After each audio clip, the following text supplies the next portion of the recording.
It's a great tragedy that so many venues are being shut down. Yeah, I mean, they're challenging times, but what we need is creativity, and what we need is ideas about how we're going to deal with the social problems that we're facing. I feel like those types of ideas begin in spaces like clubs, where a beautiful collective of kindred spirits meet one another and become friends and develop their own ideas about what it is that they might like to do, inspired by the environment that they've been in.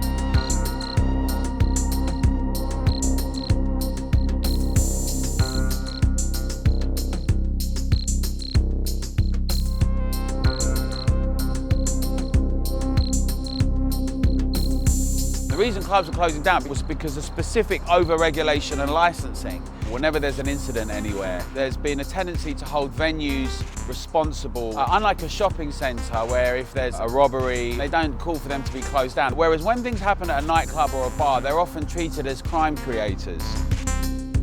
To survive in the music industry, you've constantly got to be evolving and reinventing yourself. I think expectations for kids, they want to see 2, 3, 4, 5 acts as a standard now. It's tougher for clubs, to be fair. If you move into an area where there is existing nightlife, you can't complain about the existence of that nightlife or the consequences of it being there. I mean, people have moved to Shoreditch and Hackney because it's so vibrant, and then all the complaints arrive. One person complaining about one incident can create havoc. Running a club is a really difficult thing. Austerity Britain, the credit crunch, high rentals, development. You're dealing with people who are trying to lose their inhibitions. You, as a promoter or as like an event organiser, are taking liability for all of their well-being. It's an astonishing pressure, and thank God there are people crazy enough to actually get involved with it. People aren't going to stop partying. People need that release. That's never going away. So I think maybe just the way that it happens will change. People are now buying a lot more tickets in advance because what they're buying is an experience, which effectively means bigger shows are becoming more prominent, smaller shows are becoming less prominent. The next generation of people in clubs or next generation of people in festivals or youth culture want to do what the previous generation hasn't. Certain people love to just be like pounded by techno for like 8 hours. Others want there to be more happening.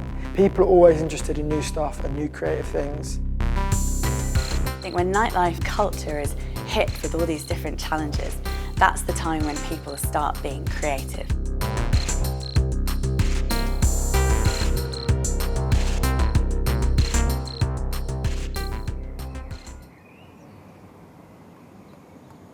It's funny because you might kind of be driving around or walking around the city and then you think, that's a good place for a party.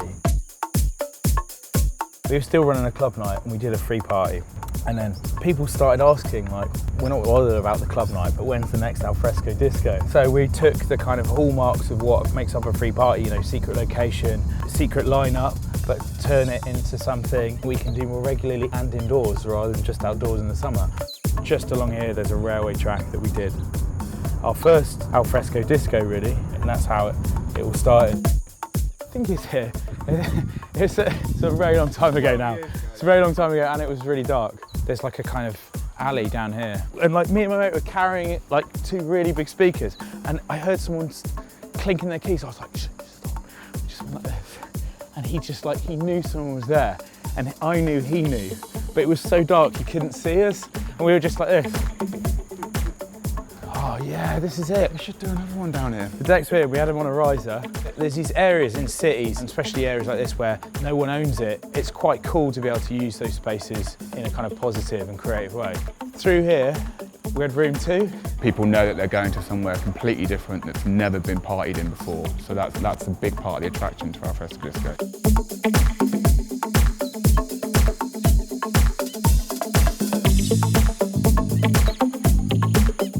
This is probably one of our favourite parties we've done, I think. The kind of work that went into it, and obviously the location. They'd closed this road. This was my kind of commute to work. Whilst it was closed, I kind of thought, you know, this is a perfect opportunity to put a party on. So we had a sound system in the tunnel and another one in the woodyard that kind of backed onto the Parcel Force building, which is pretty iconic. Limbic Cinema mapped the coordinates of the Parcel Force building behind us, created an incredible, like, large-scale visual display. We heard stories about people like coming over the hill and going, "What is that?" The We all grew up going to free parties from quite an early age. Coming from that background where things aren't right there on your doorstep, maybe that informed what we ended up doing here, where you're kind of like putting something on yourself and putting it on in a kind of rural or kind of weird or interesting location. The buzz you get out of creating an event and watching people have the time of their lives, for me, there's no better feeling than that. It's about taking something that shouldn't be a club and turning it into a space. When you're trying to programme shows in London, there's a lot of competition, every venue's fighting against each other, so the only way to compete is to offer a unique experience. When we launched Printworks, it wasn't to be a club, it was to be a cultural event space. The offering you're offering people isn't just the artist is the soundtrack to the space.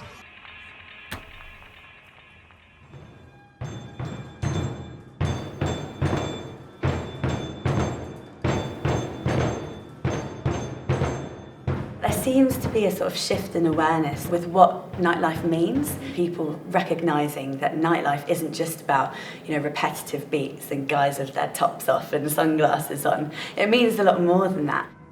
So we heard about the space about 12 months ago and were fascinated immediately with the idea of presenting a concert here, focusing on acoustic sounds and finding a young composer to write something fresh for the space, that being Shiva Fesharecki, who was commissioned by London Music Masters. The nature of the piece, it's about 4 orchestras spaced around the print halls, and she's treating each of the groups in the way that one would throw sound using a turntable. The sound is physically being transferred around the room, with the audience in the middle, is to try and create as immersive experiences as possible and to celebrate the nature of the space.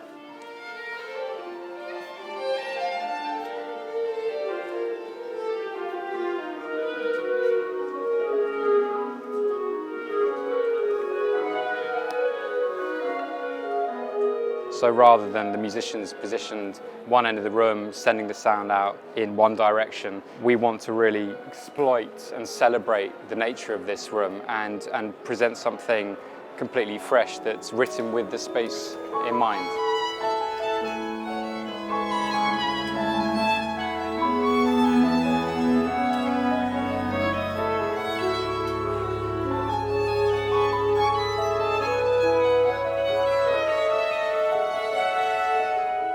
It used to be that you could excel by just getting the grottiest, most sort of messed up warehouse and filling it full of ravers. But actually I think what's really profound now is that there's a big shift towards quality venues and the venues actually having a bit of a soul within them.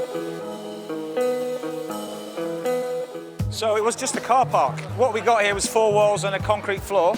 But it didn't take us long because it's just like a big Meccano set. And we got 12,000 square feet on ground floor and we built a 6,000 square foot mezzanine. We've got all the bars upstairs and a few down and all the street food's on the ground floor. Street food explosion is sort of unimaginable without the whole club scene, because actually if you look at Dinorama, that specifically came out of a combination of people who are very involved in the world of clubbing. My background in bars and clubs, it was kind of lively and exciting. At the time, restaurants weren't. They were very formal, it was all tablecloths, and I think that's not what people want anymore. They want kind of relaxed, they want engaging and changing, and I think we've brought our kind of like bar club mentality to food. It's a city where if you talk to somebody you don't know on the tube, they look at it in a strange way. We try and make people sit next to each other. Also, these big feasting sort of banquet tables, they share and they meet and they commune over food, and I think it works really well. We'll probably get about 3,000 people in tonight. Good atmosphere. We've got a DJ booth over there, which kicks in about 7 p.m. Street food venues like us, we're not under threat like nightclubs, but we still have a lot to deal with. We still have major planning hassles. And, you get blamed for stuff, whether it's you or not, just because you're the big thing nearby, We stop here at midnight. Our last order is 11:30. We stop at midnight, which is a shame in some respects, because tonight especially, this could go so great and late without bothering anybody. But we're not really given the chance to do that. What's made Nightlife great is the ability to absolutely immerse yourself way into the evening, beyond all cares, and just devote yourself to a really, really good night out. But it's hard, and I can completely understand why the younger people are going, you know what, I'll just take the last tube. I think the biggest change in nightlife activity has really been the way people can communicate and say, hey, we want to try something different. There's such a diversity now. Everyone benefits. Morning Gloryville started in 2013, we really looked at all aspects of clubbing and partying, and we were just like, how can we make the journey different for people who come so that the experience is much more healthy, grounded and transformative. Events like this are a godsend because most people are used to going out and just having at the minimum a pint or two, you know, and then everything else that goes with it. This just shows you that people can let go just for the power of music. A lot of people have come with addiction problems or feeling depressed or a bit lonely, and they've practiced partying and socializing in a sober way, which has helped them come off whatever they were addicted to. There is a big chunk of people who literally are raving their way into their day. They're coming before going into the city. They're coming as a bit of fitness, but also to just like start your day positively and with community and not just be on that commute. In some ways, I think the nature of society as it stands at the moment is separating us. I think one of the biggest challenges facing nightlife at the moment is the impact of austerity, and it goes beyond just simple economics and having enough money to go out partying. The effect of a big night out, it just isn't sitting with a generation of people who are, you know, slowly making their way up the career ladder in their 20s and can't afford to lose jobs, can't afford to take time off. You're going to start to get to a point where certain people can afford to be out that late and some people just can't. The underground is really, really vibrant. It's relentless and beautiful. It's full of passion. It's full of people who are really driven and actually can't conceive of another life at all. Manchester feels like a place where people really want to push boundaries and they want to like bring in all these different artistic elements into nightlife. So we've got a first floor and a basement, and this basement down here is the venue area. It's a bit rough and ready, as you can see. As you come through, it's a pretty exciting space. It's a workshop at the minute, but like this has huge potential as a party space. Partisan Collective is a cooperative in Manchester set up by artists, activists, people in Manchester who were here and felt like something was lacking. We want to be inclusive and include everyone who tends to get excluded. Disco and house music started out as like a black, trans, queer movement in America. It was for like the freaks who were excluded from society.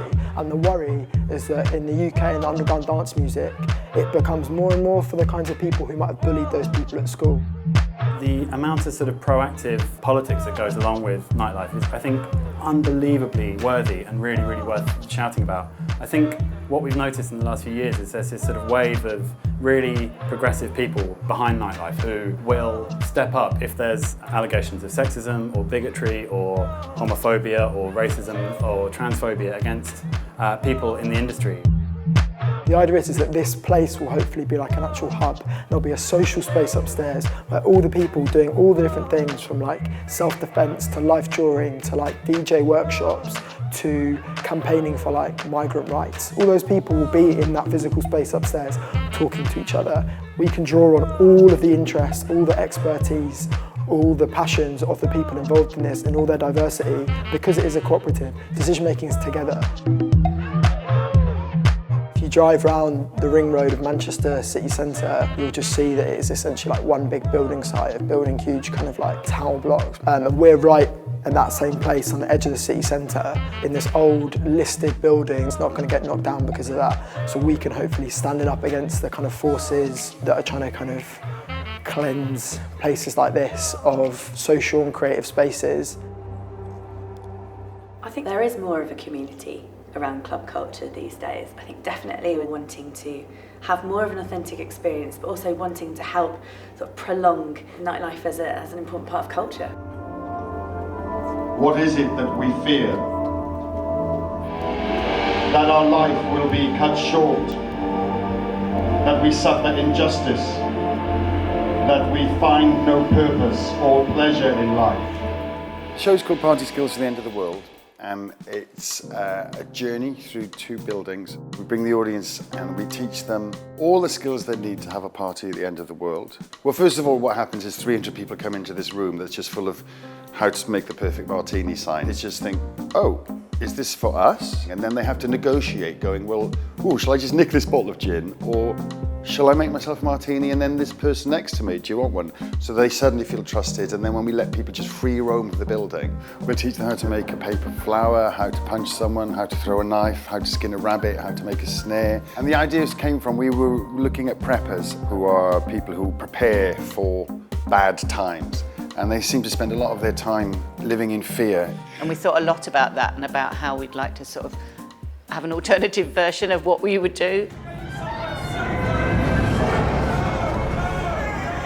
And then if you can create that environment in the show where people are enjoying themselves, and then they trust you and they're all working together, then you can sort of hit them with some really heavy or profound text or something that's challenging. The very things we fear will be the things that we create. I think once you've realised these things are possible, can we let the audience have some martinis and then throw knives? Can we also skin a rabbit? Can we have 80-year-old people and 18-year-old people in the room at the same time and both enjoying it? Wow, yeah, you can.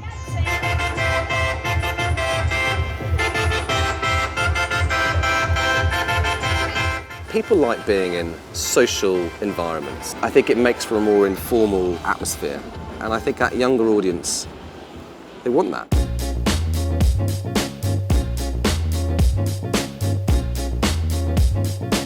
We're on the banks of the Thames. We couldn't be more in the heart of London if we tried, but you kind of walk into this site and it feels a bit like a kind of festival site. We do comedy and circus and cabaret and theatre. Londoners in particular kind of pretty time poor. You know, everyone works hard, everyone's busy. So what we try and do is be flexible and fit into people's busy lives. So you can come and see a show for an hour and go home, go out, stay here, whatever you want to do. Daytime events are fantastic. People like the idea you come out in the afternoon, have some food, have a drink. It's got that festival vibe. The ability to do outdoor events is really taking off, and you're seeing more and more events taking place during the day that don't compromise on quality or bookings or anything like that. Are festivals and events a good place to experiment with everything, I guess, yeah. You know, the whole landscape has completely changed. There's probably 5 to 10 festivals every weekend that you could choose to go to, whether that's a one-day event or a weekend event. In 5 years, there'll be another generation of kids going, oh, hang on, you thought that was good, well, have a look at this.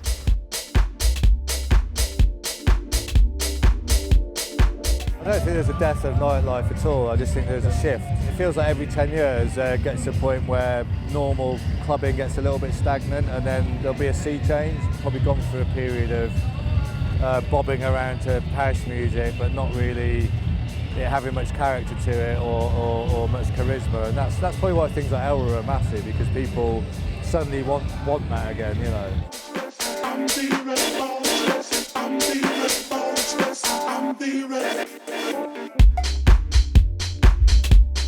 The thing with Elro is it's an immersive experience. Anyone can put up a party with a DJ, you know, you just have to have a bit of money, rent the club and hire the DJ. For us, it's completely different. We spend way much more money in production than we do in, thank you, this is what I mean, you know? Anything can happen at Elro.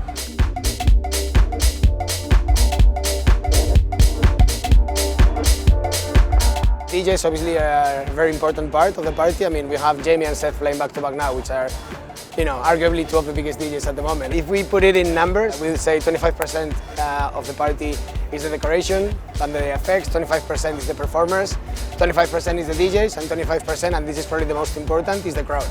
We like to have a crowd that reacts, you know, that enjoys themselves. You look at them, they're smiling, they're playing, they have glitter on their face, they have like stupid hats, stupid glasses, something very different that you would expect in a club environment.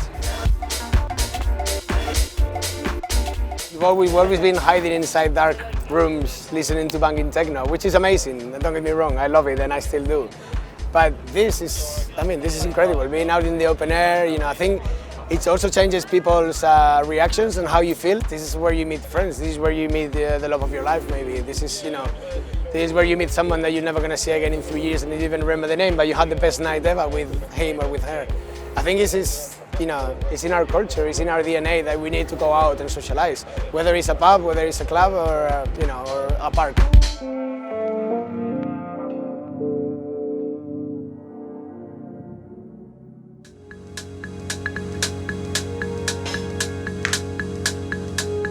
I do think the daytime events are really fantastic, but one of the things is sometimes they're put on because of the pressures on the nighttime activity, and that's a problem.